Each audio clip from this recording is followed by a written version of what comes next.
High, কেমন আছেন সবাই? আমি চলে এসেছি আবার একটি নতুন ভিডিও নিয়ে। ভি-নেক ডিজাইন দেখতেই পাচ্ছেন। ব্লাউজটা খুব সুন্দর হয়েছে।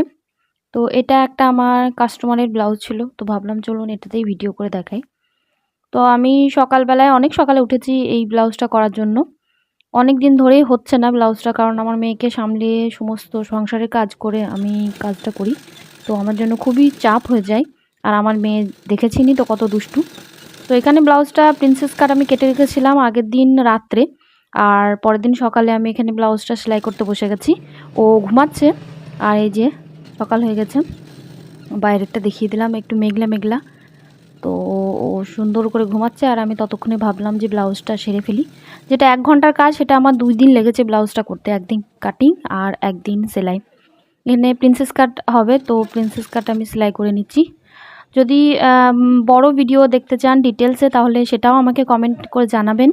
তাহলে আমি অবশ্যই বড় ভিডিও দিয়ে দিব। এখানে কাপ লাগিয়েছি আমি। আর এই যে ভি-নেকটা আমি বসিয়ে নিই। ততক্ষণে আপনি আমার চ্যানেলটাকে সাবস্ক্রাইব করে দিন, শেয়ার করে দিন ভিডিওটা, আর একটা লাইক করে দিন। আর আপনাদের মতামত অবশ্যই জানাবেন আমাকে কমেন্ট করে। তো এই যে এখানে একটা লেস দিয়ে দিয়েছি আমি, কারণ কাস্টমারটা বলেছিল লেস দিতে। তো চলুন দেখা হচ্ছে পরের কোনো ভিডিওতে। এখানেই শেষ করি। আসি তাহলে।